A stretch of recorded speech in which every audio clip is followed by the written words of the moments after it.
Hello, everyone. We are live. This is Dr. Nelson Vasquez from Central Florida. Please let me know where you're watching from. Put it in the chat. And we are here today on September 18th, 2025.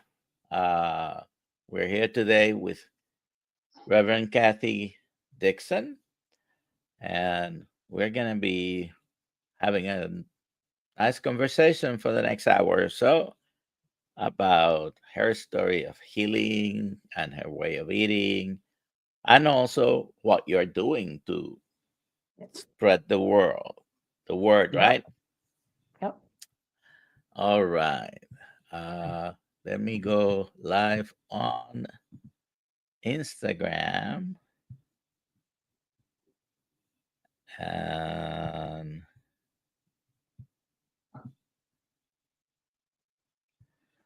so thank you for being here. Apologize if the date on the title said anything different, but we are live today on the 18th of September. Uh, Please, if you have any questions, put them in the chat. And if you precede them with a QQQ, it'll be easier for me to identify and tag it. All right. So, good afternoon, Cathy. How are you doing? I am doing very meaty, very fantastic. Okay. Yeah. So, I'm gonna let you go ahead and introduce yourself. Yeah. Tell us who you are. Tell us your story of healing. Tell us how you eat Yeah. and what you do about it. Yeah. I feel like this is like launching the plane or the rocket, right? Let's take off. Let's go. All right. That's what you do when you're meat fueled, right? Ready to go. Yes. So Yeah. anyway, as Dr. Nelson mentioned, I am a minister, but I'm also just a person. And so I've had quite the journey, actually. I struggled with weight my entire life. When I was a kid, you know how you talk about that fat kid in the school? That was me, right? And then I did all the yo-yo stuff like most people do. My first major diet was when I was in 12 years old or something like that, going to WW. And of course, I lost over 100 pounds then, gained it all back. Just the yo yo stuff, tried all the other stuff that everybody else has tried, all the crazy things. When, Back in January 1st, 2006, I was supervising or managing these two group homes. And we wanted to do a health challenge for the staff and for the residents. A lot of us wanted to lose weight. And so I thought, okay, we're going to do this. I am going to do this. Now I'm leading these teams, two different teams against each other. So Mhm. I'm leading them, which means I have to do it. And I thought, what am I going to do? And I heard about this diet called Atkins induction. So I went on that and I did. I lost well over 100 pounds. And I thought, fantastic. And so I've been, yeah, more or less keto sort of since then, but it goes on and on. After a while, around 2015, I had a divorce and kind of threw in the towel on all that for a little bit. I have a And question, then and sorry to interrupt yeah, you. Sorry. Good. yeah, go ahead. I can identify with what you just said. On and off. You did it for a while, had success. What kept you from thinking, okay, I am going to continue doing it this way with the Okay. Atkins? Well, okay, because Atkins worked for me. I Yes. just was so used to everything I was doing perfect. I loved it. It was working for me and working great. And so I did gain some back at that Okay. point. And I was still kind of eating Atkins, but got into those bars and the shakes and all of those kind of things. and that's what put the weight back on, or some of it, not a whole lot. Certainly nowhere what I lost. Okay. Then there was this thing that happened in 2020 that you might all remember, and I was watching that closely, and I noticed that the people that were getting very sick had 4 comorbidities, and I had high blood pressure again, which had been healed earlier. So I thought, well, you know what? I'm going to have to do something. I got to take charge of my own health. So I started back on Atkins because I knew that that worked for me. But then I looked online and I started to see. Well, I was following Dr. Berry like years and years and years ago because he was in the low carb community, and I saw that he had gone Atkins, gone carnivore, and he'd been doing it. I don't know how long it was, maybe a couple of years or so. By then, I don't really know, a while.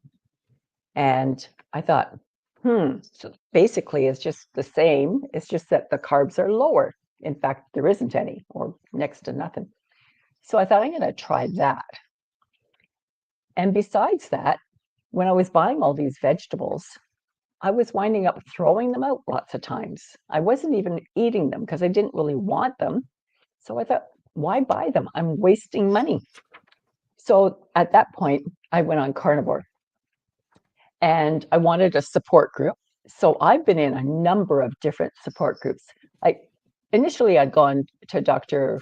Westman because I knew him from years before, read the book, and that was the Atkins book and all that kind of thing. And then I went into a steak and butter gal, and then it was Allison and Kevin for a bit, Dr. Lisa Wiedemann, Kelly Hogan, Dr. Berry's, and then Joan Ifland, and Healing Humanity. But I was watching Dr. Kiltz. And a cool thing is I went to one meetup that was in Canada not that long ago, last June or so, whenever. And I met Dr. Kiltz. And I really, really liked the way that he thinks, and that he's so encouraging and accepting and everything. Unfortunately, Dr. Nelson didn't come. Maybe next time. So I didn't get to meet you in person. But it's so powerful just to meet all of these carnivores. And I found out that there's more in Canada. I always thought I was the only one. We have In a fact, couple here right now. Fantastic. Welcome, you Canadians. I'm from Niagara, Ontario. So, hey, if you want to do a meetup, contact me. That'd be fantastic. So anyway, I continued to do carnivore, and I was finding improvement, continual improvement. So I've got a list. I wrote it all down, and I encourage everybody, write down as things start to get better, write them down. Because just recently, I was finding things are still getting better. I mean, how can this be? I'm almost 5 years in now, 4.5, almost 5 at the end of the year. So here's the list. I had acid reflux, so GERD, that is gone. I mentioned the high blood pressure, that is normalized. I was pre-diabetic. My last A1C was 4.8. I have more energy. I can move easily. I'm not hurting and in pain, and I'm more awake. I used to not be able to stay awake. I would eat my lunch and I'd be past it. I'm so, I just fall asleep. New clothes, of course, that's a real bonus. New clothes. I went from a size 26 to a 14. And I was a little bit smaller than that. I was a 12 at one point. But I did put a little bit on. And I'm 5'9". So I have been 5'9"? diagnosed with 5'9". Okay. 5'9". So I was diagnosed with hemicrania continua, which means I got a headache on one side of my head all the time, which was kind of funny because I went to the doctor. I said, I've got a headache on one side of my head all the time. And so they send me to a neurologist and do all these tests and whatever. And they come back and tell me the same thing, only in Latin. And then they wanted me to take a prescription. That's not happening.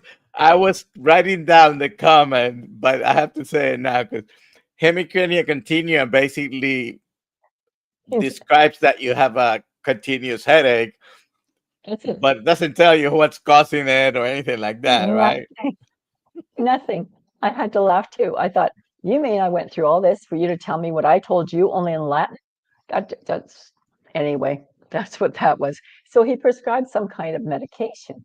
And the medication, I look at the side effects. I thought, oh yeah, you might die. And I was like, what? No, I don't want this stuff. Basically. So anyway, my blood sugar is normal. I mentioned that the headache is very much reduced. In fact, mostly I've realized some things that really make it far worse. Stress for one, lack of sleep for two. So my EGFR, it was 56 and it went up to 94. I had a heart murmur like forever, and that is gone. They can't detect it. Something that really affected me a lot and bothered me was the chronic constipation. I'm telling you, I cornered the market on everything you could find trying to beat the chronic constipation. I used laxatives and enemas and teas and pills and I pretty much always had to have a plumber's snake with me to clean out the drain kind of thing should I go. I was diagnosed with vasculitis at one point, and then they changed that to capillary fragility. This kind of means that the little capillaries, like it looks like pinpricks all over, and that disappeared. I don't have that anymore. I had a Morton's neuroma on my foot. That is like having electricity that shoots up your whole body when you just happen to stand on that foot at that spot. And that is just gone. Now, the latest one. So we're talking 4.5, almost 5 years in. The latest one is I went to the eye doctor and I got my eyes checked. Well, my eyesight has improved from a minus 2.75 to a minus 0.5 in one eye and a minus 1.0 in the other eye.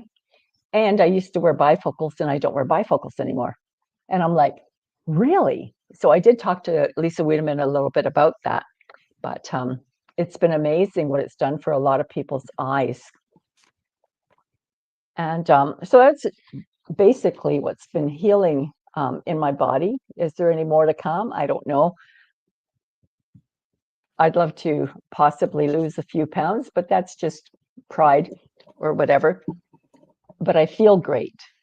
And well, that's probably the most part. important thing, right? Because all these things are definitely victories, all of them. Yes, And all of them.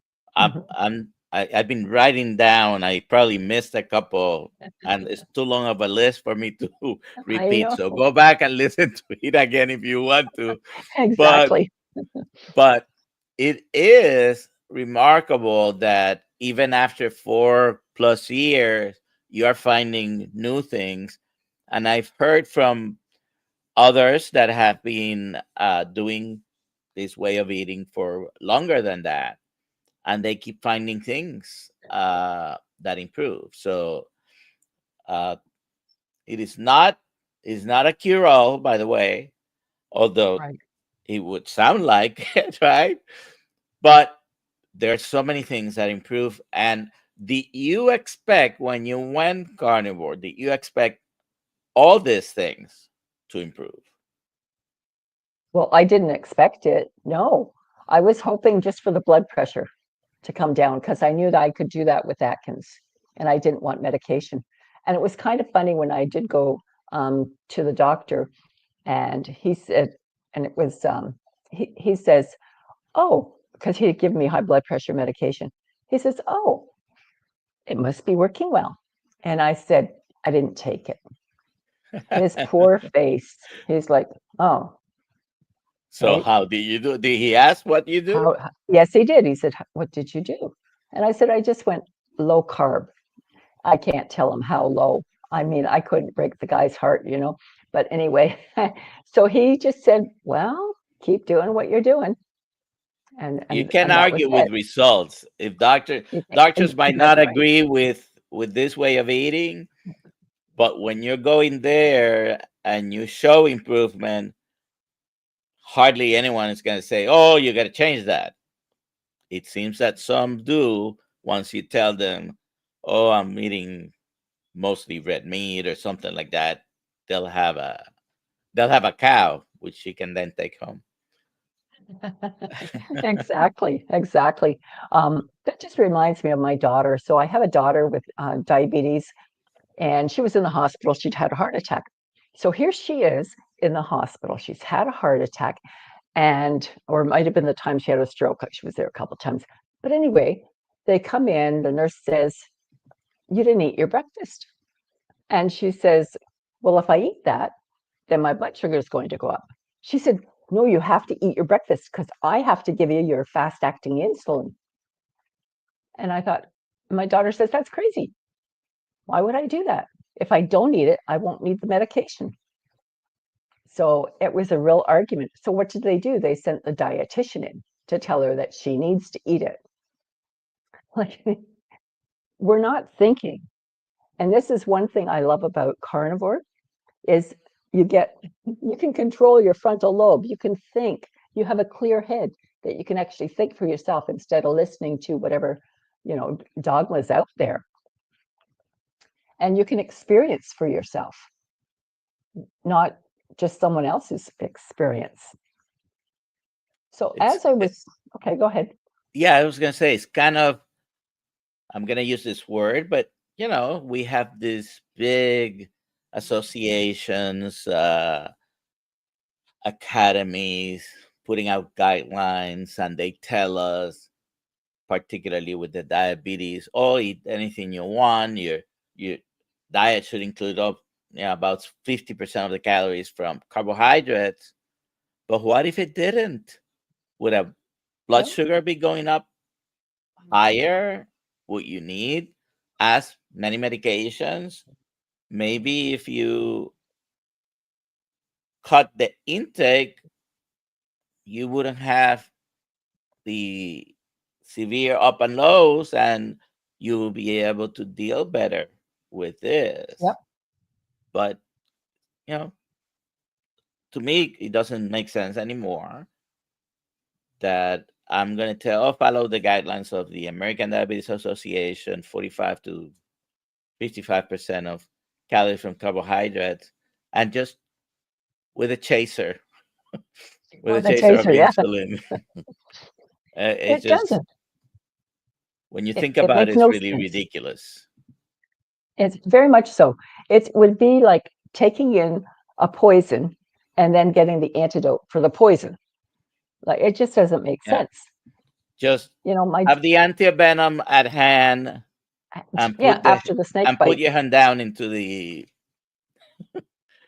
Yeah. snake's nest, right? And we've seen it, people that have diabetes, if they follow this lifestyle, I would say most often, perhaps always. I don't know. Maybe they need less medication. They're more stable, like you're saying, and some don't need it at all. In fact, my daughter, who's a nurse, I have a couple daughters that are nurses. So she tells me, she says, well, she said, "Mom, you're really still a diabetic. It's just you don't eat that way." And I thought, no, no, no, no, I'm not, because I don't eat that way, right? Well, I'm glad you mentioned this. It gives me the chance of saying something. But does it matter whether you fulfill someone's criteria for what we call diabetes? Does it matter or not? At the moment, your A1C is 4.8. And let me tell you, Uh-huh. that tells me, at least, that's the reflection, right? For the past 3 months, at the very least, Yep, your blood sugars are nowhere near the levels of a diabetic, which that's means right. your risk of heart attacks and strokes and all the other complications of diabetes are down to probably near or at zero. Okay. And I left this Yep. comment because, is he from the same area you're at? London, Ontario. Uh, Yes, So it's not too far. does it matter whether, if there is damage in your body? Does it matter if it's still there when it's not causing your blood sugars to be high? It's not causing your A1C to go beyond 5.6. uh you said you were pre-diabetic. Hmm. My own theory is you're either diabetic or not, and 5.6 and 5.7, to me, in my mind, the difference is you jump the shark, you hit the wall, because you can be a little bit pregnant or pre-pregnant. And I Yeah. think it's the same thing with with Hmm. diabetes. uh but I mean, the proof is in the pudding, like they say. A1C 4.8, a long list of very dangerous things. Some of them are not dangerous at all, right? For example, the hemicrania continuous was a painful thing, a bothersome thing, but they couldn't find a specific thing that was causing it. Now we can probably say inflammation Yeah. Oh, uh, yeah, for sure. fairly, but nothing that we could say was gonna kill you, right? Hmm. Some chronic problems like constipation, it could be bothersome. I don't know if anyone dies from constipation either, but hypertension has an increased risk for heart Hmm. attacks and strokes. Uh, just the A1C being beyond 5.6 has an increased risk of all cause mortality, uh, heart attacks and strokes, cancer. Okay, so you've cut your risk, which is what we're trying to do. At the same time, you're living a better quality of life. Oh, absolutely. Absolutely. And the reason I wanted to, to cut back on the carbs to begin with, to watch my blood sugar, was because my father had diabetes. My mother had diabetes, all type 2s. My brother had diabetes. My father had gone totally blind, and my brother lost his legs, went blind, and now since that point, he's passed away. He's younger than me. And my mother, she had mental health issues, and I'm sure that was from the diabetes. And she wound up committing suicide. So my father, when he was dying, he said to me, he said, Cathy, watch your blood sugar. Watch your blood sugar. Don't let that happen. Watch your blood sugar. Because he'd had this horrible experience of going blind, and it, and then it was cancer, which is interesting because some of those things may be related. Now, not always, because we know that cancer is not always caused by sugar, but it definitely could be affecting it. So I wanted to learn more about carnivore, because you know what they tell you. They tell you you've got to eat vegetables. Even on Atkins, they say, oh, yeah, you have to have 15 grams, I think it is, a day of vegetables or something. And I thought, well, yeah, but I don't really want them. So I had to look up more and find out more. So I took some courses. In fact, I am currently in Kiltz coaching course, and it's been going fantastic. You just learn so much. You're with other carnivores in this community, those that are online. You're with so many others, and it's just a kind and loving community. And so So before I get into the course, have go you ahead. learned a lot from the certification Well, course? I have learned some, but I was just going to get into some of the stuff I already had learned from other courses. Like I Or took reinforce some previous oh, knowledge? definitely reinforced, and it was more detailed. So if you go into, or then some of them anyway. So if you go into Kiltz's coaching class, which would be a fantastic idea, you're going to learn a lot more of the science behind it. It's just the full spectrum instead of focusing just on some area. So I did take the nutritional advisor from the Nutrition Network a few years ago, I also became a food addiction recovery advocate through Joan Ifland in the addiction reset community. I became an insulin IQ coach with Dr. Ben Bickman. And like I said, currently, this is where I'm at. And I teach addictions at a college locally. So it's been, I love learning and continuing to learn. And it's just really, I don't know, I find inspirational to be around other people that are like-minded, that have found health or are seeking to improve their health. And some of you may remember Jeff DeProsperous. So I used to be in Jeff DeProsperous's group. He had a support group, and that was, just pretty awesome.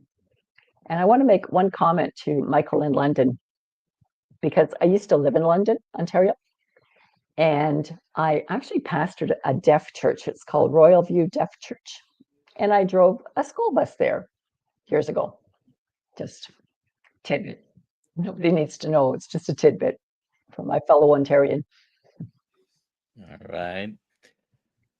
Let's see. We do have a question here. So someone was reacting to my introduction, and he's asking, did he say Reverend Cathy? Tell us a little bit more about that so Papa knows and Sure. others Sure, know. Papa. Sure, Papa. Carnivore. I've seen you around lots. So I have been involved with the church since like forever, pretty much since I was born. And I have been in missions. I lived in Africa, in Botswana, Africa. I've traveled to Kenya, Uganda, South Africa, and just speaking, truth and speaking love. What I feel that I carry when I go somewhere, when I go to any nation, any little village or anything like that, is hope. And I find today, even with teaching addictions, people have lost hope. Now, sometimes they lose hope. One of the things that contributes to that isn't just the stuff happening in society, but it's the fact that they can't really think straight. They're running on their limbic system. They're not really using, the prefrontal cortex to make decisions. And they're listening to all this stuff. What you listen to will affect you. What you eat will affect you. What you watch will affect you. The people you hang around with will affect you. In fact, you become like the 5 people you hang around with the most. So I have pastored churches here, and the last one was Royal View Deaf Church. So I would speak in sign language, and yeah, and it was fun. It's a great group of people. But then when the 2020 thing hit, I was trying to do things online, but I had no idea how to do any of the technology. So I was kind of hindered there. So I had done some messages online. I think that there's maybe one on my YouTube. That's about it. And they said to me, no, we don't want you to do it like that. We want you to do it like you did the hearing message. But I didn't know how to do that. So I just got very frustrated with it. And I didn't know how long this whole thing's going to last. And so I wound up leaving there. But and since that point, all I do is, I do have an invitation for next June to go to Kenya to speak at a conference. I had one for this November, but just didn't have the finances to go. So it's there. I'll go when I can. So, sometimes we say things and it sounds like we're preaching to the choir. You might relate to that expression. But I'm going to repeat this in case anybody here has not heard it. Most people who died during that time that you're referring to, they were not metabolically healthy. It didn't Exactly. matter what the age was, they were not metabolically healthy. Yeah. And that's obviously, we know what the direct cause of the reason they got hospitalized was. Everybody knew about the virus and all that, but almost everyone that died is because they were not metabolically healthy, That's right. and their bodies couldn't withstand the attack, right? Yeah. So if you're metabolically healthy, your quality of life improves. You're able, your immune system seems to be able to fight infections better, Hmm. right? Hmm. So most people, or a lot of people on carnivore, do relay the fact that they don't get sick as often. Oh, yeah. I used to have maybe 3 sinus infections a year. It would start with some nasal allergies, which I don't have as much symptoms anymore, although I still take a little loratadine, uh, because I don't like to be talking with a runny nose. But my symptoms have pretty much disappeared. I had been taking that for a long time, and I still take it, by the way, because there is some apparently some benefit relating to cancer, uh, with loratadine, which is over the counter. So I still take it. That's the point. But everything started always with a sinus, with a Hmm. runny nose, with allergy symptoms, and it would turn into worse congestion, and then it would turn into sinus pain, pressure, and the Hmm. thick color mucus. At which time, then I would have to take an antibiotic, and I would have this probably about 2 to 3 times a year on a regular basis, especially with the change of seasons. I would get sick, and a few times it went to a pneumonia. One time, this was about 2008, I got pretty sick. I got pretty sick, and my fourth antibiotic was the one that finally broke the cycle. But since I've been carnivore, I have not had any serious infection. I don't remember if I think I may have had, and I've been 2.5 years, over 2 years carnivore now. Maybe I've had one sinus infection, and I've gotten the, that little plague 2 or 3 times. But last 2 to 3 days, I'm better. Of all things, by the way, one or two of those times it was my grandson who gave it to me. Yeah. Grandsons are like that, aren't they? Yeah. So, Okay, anyways, good. the bottom line is, if you're better, if you're feeling better, your quality of life is better. Yes, That that's is right. a huge success in my mind, because I have no idea if I can extend my life expectancy. I think we can theorize, and of course, there's a bunch of people who study that. There's no way for you to know whether you were able to successfully live 24 more hours than you were going to, let Hmm. alone 10 years. Uh, but Hmm. if at least you're living whatever it is you have on this earth with a better quality of life, I think that is gold. And I don't think you can extend your life expectancy, but I do believe that you can shorten it, right? So, like Certainly, you were, that's addition by subtraction, right? that's right. You are very sick, and then you're gonna die before you were supposed to. By That's the right. way, So, I don't go know ahead. if you've heard me say this, because I've said it several times in the course of lives, and probably in the course. Uh, but Psalms, I hope I'm saying it correctly, the chapter and verse. Psalms 90:10. Okay. David, who lived about 3,000 to 3,500 years ago, okay, King Mhm. David is giving God a report, okay? And he's telling God, oh, and we live about 70 years. The strongest of us lives 80. Mhm. So, from at least a fairly reliable, documented source, whether you believe in the Bible or not, there are so many historical things that have been proven. You have to be give it credit, at least for the history, Mhm. even if you didn't accept the whole Mhm. thing as true. But he's saying more than 3,000 years ago, basically that the people of Israel were living 70 to 80 years. What is that life expectancy now? 70 to 80 It- years.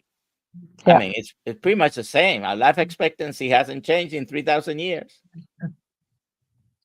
Right. Now, I was studying health sciences at McMaster, and they said that our bodies are made to live 120 years if you look at the cellular um, components, basically. So 120, I thought, hey, yeah, that's what I'm going to aim for. 120 with health. And And what you were, go ahead. so they discovered back in around the 60s, maybe late 50s, early 60s, they discovered the telomeres. And the Yes, telomeres. telomeres are the end, Mhm. sort of the end cap of the DNA. And according to the science, they've discovered, along with that, they sort of determine how long we should be living. And you're right, it probably should be somewhere around 120. Well, you being a Bible expert would know that there's only two verses in the Bible that talk about our age. And I just mentioned one of them. But in that one, David was giving God a report. It Mhm. wasn't from the mouth of God that was saying 70 to 80 years. There is Right. another verse in the Bible where God says, and man should live 120 That's years. right. That's right. Yeah, I can't So quote where it is, but yes. yes, it's I used to remember. I have it down because it's a point that I always try to make sometimes with Someone can put it in the chat. Somebody's on yes, that. yeah.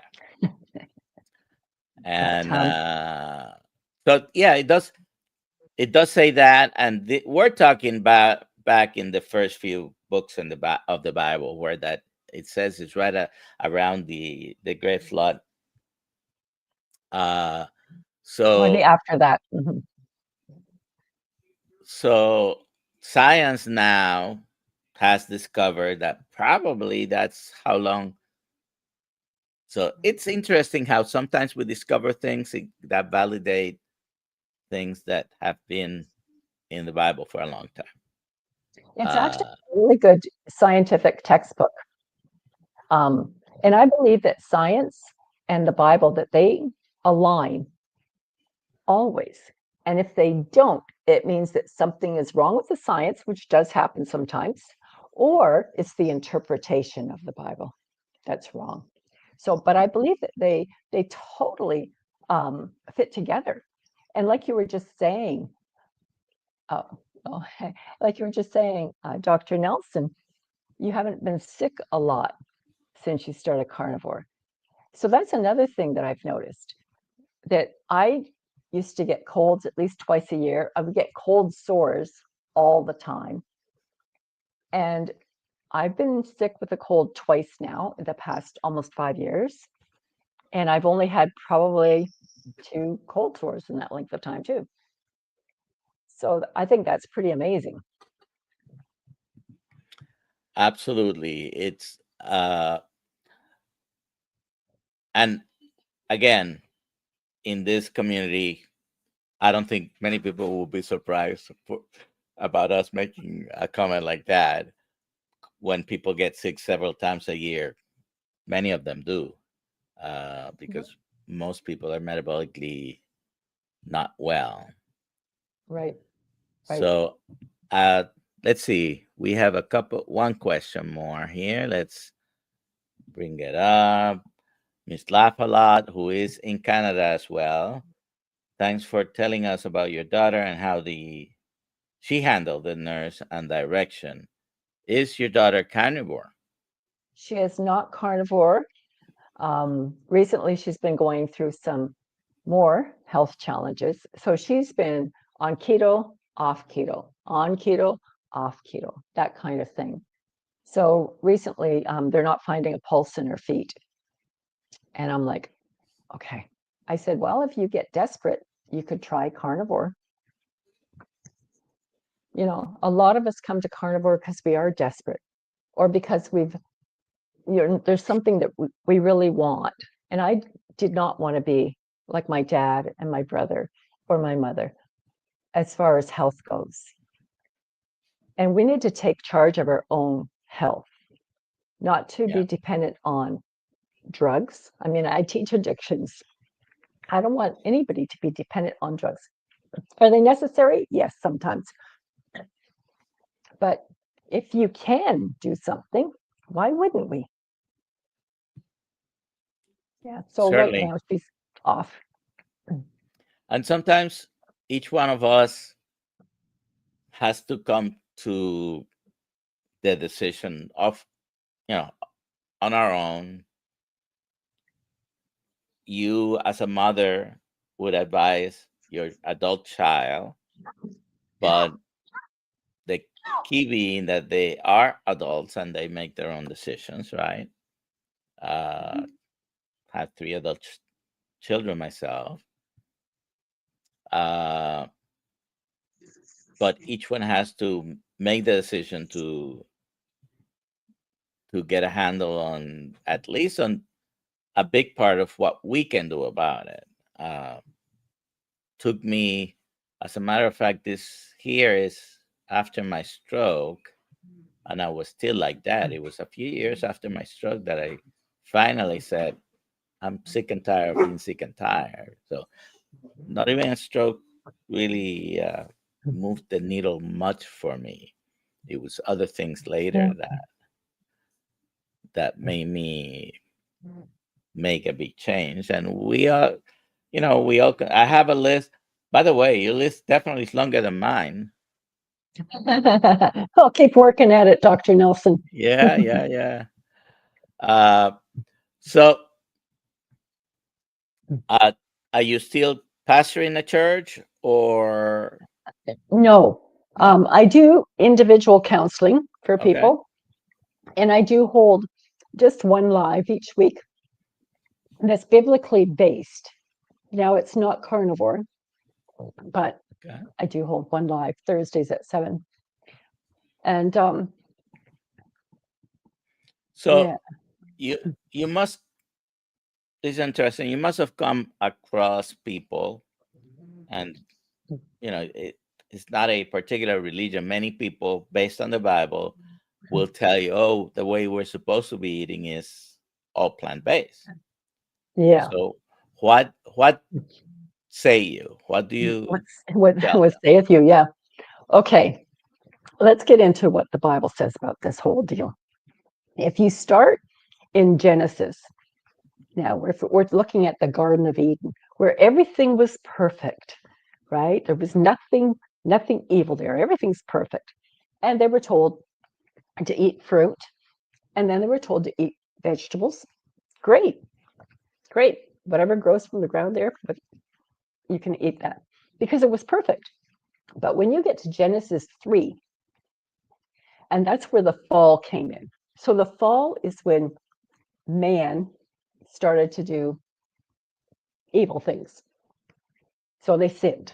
That's the word that's used in the Bible. So man sins, and then they were cursed after that. In fact, all of creation was cursed after that. So what happened to those plants? They were cursed. in my opinion. So at that point, I believe they became toxic. That's, whatever span you want to put on years, go with it. But I believe they became toxic at that point. When you move on to Genesis 9, then they were commanded to eat meat. And then um, a lot of people will talk about the Daniel diet. So it was 10 days or 21 days, and all they ate was a pulse. So the pulse was vegetables, basically, plants.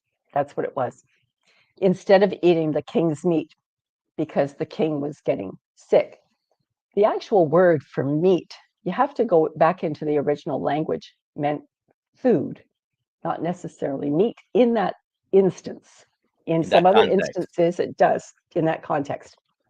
So therefore, um, they didn't eat the king's food. They asked Which, if by they the could. way, and I'm sorry to interrupt, because, by the way, what else did the king have? Right. Let's say he had meat, but what else did he have? He had the rich foods. So he would have had dairy. He would have had lots of honey. He would have had Bread, very. He would have had bread that they made. Absolutely. He would have had everything. alcohol. Alcohol. Absolutely. Absolutely. He would have had alcohol. So the So equivalent to today's, in that context, would you agree, is the ultra processed foods? I'm it not was. eating Yeah. the ultra processed food. I'm gonna stay with whole foods, Right. right? All right, go ahead. Go ahead. You haven't finished. No, because no, I'm forgetting where I left off. Yeah. So um, that was just for a period of time. So they were withdrawing from the king's rich foods. Mhm. Well, if you do that, then it's way healthier, right? You're way better off to eat things from the ground. And they were toxic. However, they probably chose well and their health recovered. Like they were strong. Eating the king's foods or the standard American diet or whatever European diet, whatever you want to call it, it leads to sickness. That's what we call in the insulin IQ is the plagues of prosperity. Even in that day, it was a plague of prosperity because he was the rich one. He could eat whatever he wanted to. There you go. Genesis 6:3. My spirit shall not always strive with man. I've got this kind of blocked here. I For can't that read he that. also is flesh, yet his day shall be 120 years. Yeah. There you So, go, and folks. that is the only place in the Bible where God tells us, Yep. and this is after the flood, uh, Yep. how long we're gonna live. By the way, I you should add this to your arsenal, because there is an instance closer to creation and closer to the Eden, but after the fall, after the sin, there is an instance where the Bible is clear. You have to do a little bit of deductive reasoning here, but what was Cain's? And because after the fall, the first story is Cain and Abel, okay? Mm-hmm. And by the way, I'm not a minister. I have been a preacher plenty of times. But right after the fall, the first story is Cain and Abel. What was Cain's profession, and what was Abel's profession? Well, one was a herder, and so Abel, and so they had to give an offering to God, Yes. and the one gives the meat, which was accepted. The other one gave the vegetables, Yeah. which was And not accepted. before even the sacrifice, which is key in Mm. the story about what happened afterwards, but why would Adam and Eve and whoever else was in the family, because we don't know, we're talking about adult already Cain and Abel. So there were, we don't know how many years because the Bible doesn't say. But why would they keep sheep? What was the Oh, to purpose? eat, There were to three eat. things that the sheep provided. Otherwise, they wouldn't keep them in a Yeah. herd, right? Sheep, First, the so first the sacrifice. wool, first the wool, so provided Mhm. something to probably to make their clothing. Second, milk, and third, the meat. Yep. If they didn't eat meat, and if they were strict vegans, they would not be keeping sheep, right? Right. So, anyways, Absolutely. Well, you can go back even into Noah's Ark. So if you want to go into Noah's Ark, they took two of every kind. That doesn't mean um, kind means that would be two dogs, because yeah, we know since that time there's been genetic differences and they've changed, right? yeah. Two cattle. Since that time, there's been Well, genetic. actually, they took seven of the clean animals, by the way. Oh, that's where I was going to go. And then for the clean animals, they took more. Why was that? Because they ate the clean animals. Yeah. And And they when did they take broccoli in pairs or in bunches? mm, they did not take any broccoli or pears or in bunches or at all. They would have taken the food for the animals, but none of that. Anyways, So I there's it's interesting. another verse that I kind of like, and there's different interpretations on it too, but we'll go with it. Let me find the verse. Where'd it take off to? I've got it here somewhere or another. Oh my goodness. Where'd it go? It is here. Oh, here it It- is. Romans 14, verse 2. It says, one person's faith allows them to eat anything, but another whose faith is weak eats only vegetables. And I think of that today with us having to stand up for what is right. We have the faith, if you want to call it that, we have the faith to eat meat. Now, we don't want to cause offense to other people. I mean, there are people on a health journey and they may be eating just vegetables. So we don't want to purposely offend them, but we also need to do what's best for our own health. So finding that balance Absolutely. Yeah. can be kind of hard sometimes. Everything we say, we should say with love. Say We it with should love, absolutely. we should And sometimes, say it inspiring hope. You mentioned hope at the beginning. yeah, Definitely. with If you hope, have any love. other questions before we signed off, because we're gonna have to do a hard break at 4 or a minute before, put them in the chat. Uh, One more thing so about love, you know, oftentimes people say, who is God? What is God? Well, it says in the Bible exactly that God is love. And that deep, deep love that's within us. And I see that happening in the carnivore community, that there is a love extended to each one. We might do things a little bit differently, but we still love each other. Absolutely. Meat was celebrated and eaten. And the fat, okay. So at the top of your kidneys, the adrenal glands, it's like a fatty lobe at the top. That was a burnt offering unto God, not your own, the animals.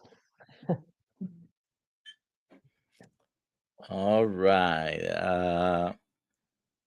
Eric makes a comment here. Interesting. The fruits and vegetables today have been modified by Monsanto to fruit Right. sweeter. Apples are sugar bombs. The oxalates would cause microbiome gut problems.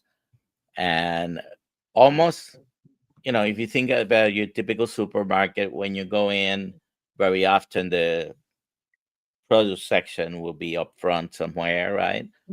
Uh, Almost everything there has been modified. And we knew about genetic modified organisms before it was a thing, by the way.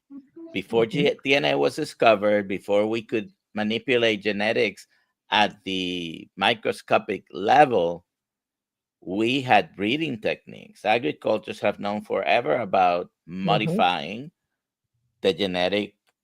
Of course, they didn't know they were modifying the genetic code, but modifying plants, trees, Yeah. fruits, vegetables to, to improve, to get something better. So we've been doing that for thousands of years. Yeah. And Monsanto, they modified it so that the plants themselves could withstand the glyphosate, which is Roundup. Hmm. All right. So, Sharon, I'm sure they were not. I don't agree with passage. I'm sharing it because I'm being questioned. Don't know which passage you're talking about. So I'm not Yeah. following the conversation. So I Yeah. put that. Uh, Uh, there is controversy. I used to be married to somebody that had a doctorate of divinity, and so we'd have a lot of discussions. But even amongst the ones that have doctorates of divinity, very, very highly intelligent people, more intelligent than me, maybe. But anyway, they would debate, because, like I said at the beginning, science and the Bible always align, but sometimes science is wrong or we misinterpret what the Bible says. That happens too. And I could misinterpret something. My suggestion is study for yourself. Same as carnivore. Study for yourself. all right. This is a little bit of an irreverent joke, but they also mention PMS in the Bible. You read where Mary wrote Joseph's ass all the way to Bethlehem. Yeah, And nothing's ever changed from that, has it? It's the same thing. all righty. So thank you for being here, Cathy. I didn't expect this to go anywhere biblical, but I enjoy the conversations. Yeah.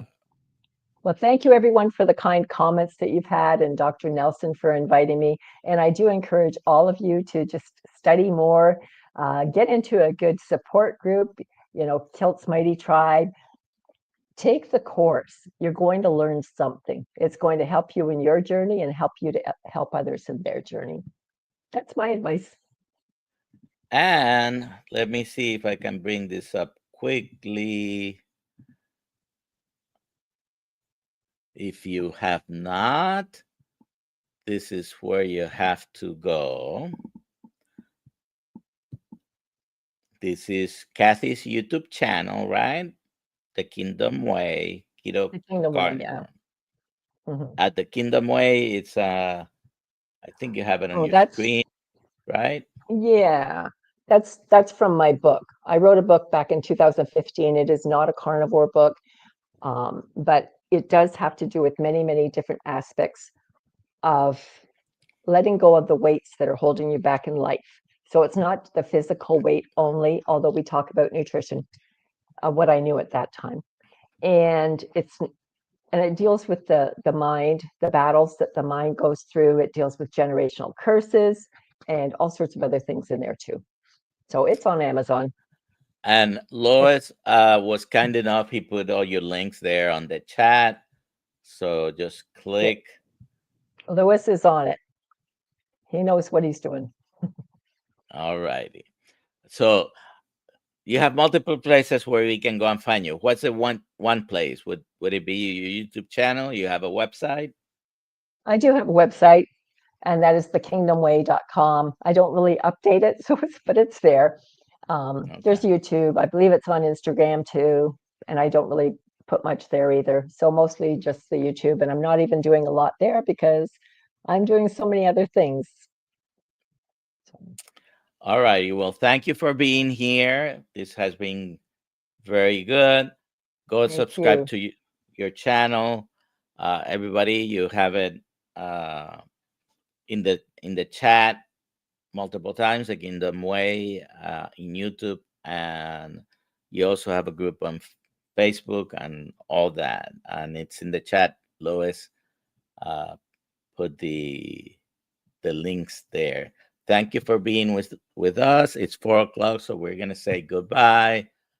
Thank you. Eat meat. Bye for now. Yep. Bye-bye.